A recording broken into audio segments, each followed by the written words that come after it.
그래서 칸트에 의해 가지고 이제 진선미가 분화가 됐다. 각각의 어떤 자율성을 획득하게 됐다는 거죠. 이거는 이제 과학과 도덕과 예술의 영역이 각각 분리가 됐다는 걸 의미를 하는 거예요. 그 이전에는 예술이 순수하게 자율적인 영역을 갖고 있었던 것이 아니라 도덕과 종교에 귀속이 돼 있었죠. 그래서 어떤 도덕적인 내용을 예술이 그려야 됐고, 종교가 원하는 어떤 성서의 내용에 입각해서 그림을 그려야 되지, 화가가 자기 멋대로 그림을 그렸다가는 뭐 종교 재판을 받아야 했다는 거죠. 근데 이제 18세기 이후부터는 이렇게 각 영역이 독립을 하게 되는 거예요. 독립. 이걸 우리가 이제 오토노미, 자율성이라고 얘기를 하는데, 모든 분야에서 이때부터는 그 자율성을 추구하게 된다는 거죠. 뭐 예술뿐만 아니라 이 사회에서도 이 자율성이라는 것이 시대 정신이 되면서 뭐 인간의 자율성을 추구하다 보니까 인권의 문제가 대두가 된 것이고, 뭐 인간 존중권, 흑인과 백인의 어떤 그 차별을 없애고자 하는 노예 해방 운동이 나오는 게 되는 것이고, 남성과 여성의 차별을 또 없애고자 하는 또 페미니즘이 나오게 되는 것이고, 자유민주주의, 신분에 따른 어떤 사회적 역할로부터 개인의 어떤 그 자율적인 주체와 그 정체성을 존중하는 뭐 그런 그 변화들이 이 모던 시기에서 일어나게 되는 것이고, 뭐 예술에서도 그 예술을 위한 예술이 나오게 되는 거죠. 그 이전에는 어떤 종교를 위한 예술, 타자를 위한 그런 예술이었는데, 이제는 순수한 그 예술 자체의 어떤 규칙들을 찾고자 했다는 거죠. 예술이란 뭐냐? 그 예술의 본질을 질문하기 시작했다는 거죠. 그래서 음악에서도 보면은 그 고전 음악은 어떤 전하고자 하는 어떤 계몽적인 주제가 있어요. 주제가 있고, 거기에 따른 어떤 조화로운 그 화음이라든지 어떤 리듬이라든지 멜로디 이런 게 존중이 되는데, 모던 음악이 오면은 그 자체를 주목해요. 음이라는 그 매체 자체를 주목해가지고, 뭐 쇤베르크의 그 무조 음악이라든지, 뭐 스트라빈스키의 12음, 그런 조화롭지 못한 어떤 잡음 같은 것도 하나의 그 음악의 요소로 들어올 수 있는 거거든요. 그래서 기존의 그 어떤 박자리나 리듬에서 벗어나가지고 어떤 다조성, 새로운 방식들을 실험하게 된다는 거죠. 그리고 문학에서도 이 고전 문학은 전하고자 하는 내용이 분명하고 계몽적 주제를 갖고 있죠. 근데 이제 모던 문학에 오면은 그 언어 자체를 주목해요. 언어의 매체성, 언어의 유희. 그래서 어떤 그 이야기의 연속성과 통일성을 깨뜨리고, 뭐 의식의 흐름을 뭐 기술한다든지, 뭐 단편적이고 함축적인 이미지를 가지고 뭐 새로운 서사 스타일을 만든다든지, 뭐 개인의 어떤 정체성이나 고독한 감정을 드러낸다든지, 아무튼 기존의 어떤 계몽적인 방식에서 많은 그 변화를 추구하게 되는 것이고, 뭐 건축에서는 고전 건축이 기능보다도 어떤 화려한 그 외양을 통해서 뭔가 그 이야기들을 많이 집어넣고자 했거든요. 근데 이제 모던 건축에 오면은 형태는 기능을 따른다라는 그 설리반의 그 이야기처럼 아주 그 효율적이고 기능적인 속성만 탁 남겨놓는 거죠. 르크루비지에의 그런 단순한 건축물들이 나오게 되는 거죠. 그로피우스도 그렇고요. 그 다음에 이 미술에서도 이 시각적인 재현에서 벗어나 가지고 어떤 보이지 않는 그 본질을 추구하면서 형식에서도 이제 그에 따른 변화가 일어나는 거죠. 폴 클레가 그런 얘기를 하죠. 예술은 보이는 것을 재생산하는 것이 아니라 보이지 않는 것을 보이게 하는 것이다.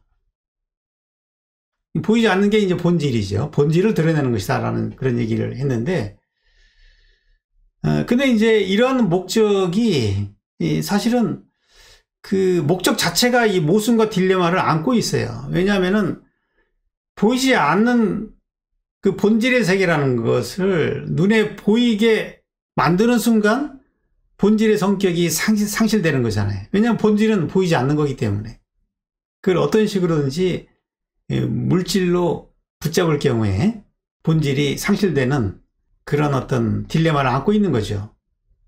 그래서 모더니즘은 어떤 느낌이라든지 어떤 감정 또는 직관 같은 다소 모호한 어떤 세계를 주관적으로 표현해야 되는 그런 이제 과제에 직면하게 되는 거죠. 그러니까 이제 추상화가 이루어질 수밖에 없는 건데 어떤 그런 느낌의 세계를 재현을 통해서 하기가 어렵잖아요. 그러니까 추상화가 이루어지는 건데 그러다 보니까 이제 이게 소통의 어려움이 생기는 거죠. 과거의 고전 미술은 형태가 분명했기 때문에 객관적이었잖아요. 근데 이제 이 느낌을 표현한다는 것은 상당히 그 시적인 그 상징을 요구하는 거고 그러다 보니까 소통이 잘 안 되는 거고 일반 대중들이 어려워하게 되겠죠. 이 고급 예술이 될 수밖에 없는 거죠. 그러다 보니까. 그러나 한편으로는 일반인들이 접근하기는 어려운 그런 면이 있었기 때문에 엘리트적인 그런 측면이 있었기 때문에 오히려 전위적인 예술가들한테는 도전해 볼 만한 어떤 새로운 풍광을 제공했다는 거죠. 그리고 고전주의가 현상세계를 정복하기 위해서 재현이라는 하나의 방법이면 충분했지만 이 비가시적인 본질의 세계에 도달하기 위해서는 다양한 방법이 필요하게 됐다는 거죠. 이 등반 코스가 여러 개가 있어야 됐다는 얘기예요. 등반 코스가. 왜냐하면 이 본질에 대한 그 정의라는 것이 사람에 따라서 다르기 때문에 여러 가지의 주장들이 나오게 되는 거거든요. 우후죽순으로 예술은 이거다, 예술은 저거다, 이렇게 주장들이 여러 가지 선언의 방식으로 나오게 되는 거예요. 그래서 그 단토가 이 모던의 시기를 이 선언문의 시대다라고 그렇게 이야기하는 것도 예술에 대한 정의들이 다양하게 나온다. 그거는 그만큼 사조가 다양하게 등장한다는 것을 의미해요. 사조. 19세기 말 이후에 보면은 뭐 인상주의, 후기 인상주의, 뭐 야수주의, 입체주의, 다다이즘, 춘실주의, 뭐 표현주의, 추상 표현주의, 뭐 여러 가지 사조들이 한꺼번에 등장을 하잖아요. 르네상스 시대 때는 하나의 가치를 가지고 올라갔다는 거죠. 등산로가 하나밖에 없었다는 얘기죠. 근데 모던 시대에 오면은 여러 가지 사조가 동시에 다발적으로 막 쏟아져 나온다는 얘기. 이게 이제 왜 그러냐면은 이 시기에 추구하는 목적이 본질이기 때문에 그런 거예요. 현상이라면 간단한데 본질은 이게 쉽게 안 보이니까 안 보이는 걸 어떻게 그걸 잡아낼 수 있겠어요. 찍는 거죠, 그냥. 자, 여러분들이 이 모던의 산을 등반하고 계시다면은 그 목적지를 알아야 되는 겁니다. 그 목적지를 모르면은 이게 지금 어디로 가야 할지를 길을 못 찾아요. 일단 올라가는 중이라면은 목적지를 알고 가야 되고 내려오는 중이라면은 새로운 걸 모색을 해야 되는 거죠. 자, 그래서 제가 모든 사조를 다 이렇게 다루려다 보니까 너무 방대하고 그리고 이 미술사를 보면은 또 이게 체계적이지가 않아요. 왜냐면은 이 미술사를 정리하는 사람들이 이 미학적 관점에서 정리한 게 아니고 어떤 지역에서 나타난 어떤 그룹들의 특성을 가지고 이름을 그냥 붙여버려요. 저는 그걸 이제 미학적인 방식으로 크게 세 가지로 분류를 했어요. 너무 많이 이렇게 나눠 놓으면은 정신이 없기 때문에 이 등반 코스를 세 개로 이렇게 제가 집약해서 설명을 드리려고 하고 있고요. 첫째가 이 감성이에요. 감성. 인간의 그 인식 능력 중에서 이 감성이라는 것은 외부에서 어떤 정보가 들어와야 되는 것이고 그 정보에 따라서 내가 어떤 거기에 따른 해석이 일어나는 거거든요. 그러니까 외부의 정보를 얼마나 섬세하게 지각할 수 있느냐에 따라 가지고 우리의 그 인식이 풍부해질 수 있는 거죠. 요 감성 능력이 부족한 사람들은 정보의 양이 적기 때문에 편협하게 갈 수밖에 없는 거고요.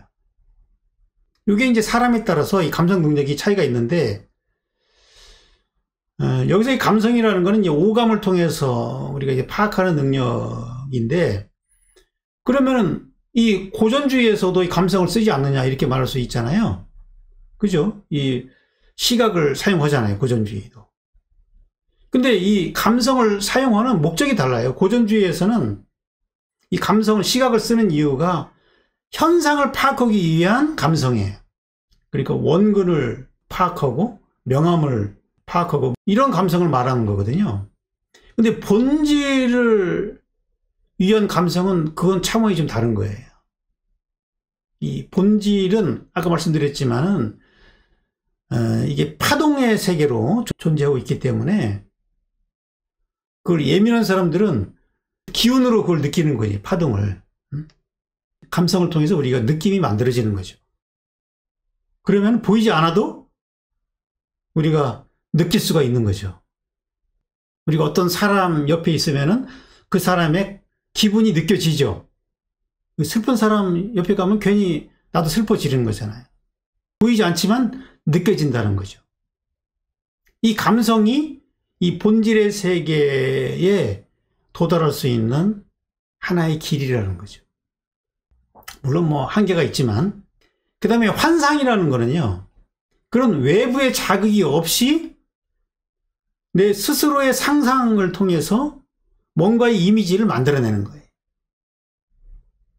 감성은 눈에 본 거를 통해서 내가 느끼는 거지만, 환상이라는 것은 외부 자극이 없이도 스스로 어떤 과거의 이미지를 재해석한다든지 여러 이미지를 이렇게 섞어가지고 내 나름대로 뭔가를 만들어내는 거예요. 없는 거를 만들어낼 수 있는 능력인 거예요. 자, 이렇게 이제 환상을 통해서 우리의 무의식적인 부분을 끌어낼 수 있는 방법이 있는 거예요. 이건 다소 좀 신비주의적인 그런 사람들인 거죠. 이 환상을 잘 보는 사람들은 신비주의자들인 거죠. 꿈에 그 환상을 보는 사람도 있고, 또 정말 예민한 사람은 꿈을 안 꾸는데도 자꾸 환상을 보는 사람들이 있어요. 어딘가에 조금만 집중을 하면은 막 환상이 막 보이는 사람들이 있다니까요. 이런 사람들은 이제 요 등반로를 추천을 드리는 거죠.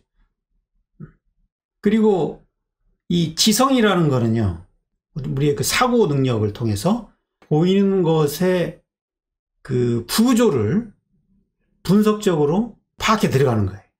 눈에 보이는 현상이라는 건 굉장히 복잡하잖아요. 그 복잡한 그 이면에는 어떤 구조가 있을 것이다. 어떤 뼈대가 있을 거라는 거예요, 뼈대. 그 뼈대를 찾아서, 이렇게 유추해 들어가는 거죠. 뭐, 인간은 또 이런 능력이 또 있죠. 서양 사람들이 많이 발달해 있는데. 자, 그래서 이 새 등반 코스를, 대로, 차례로 지금 올라가 보려고 그러는데요.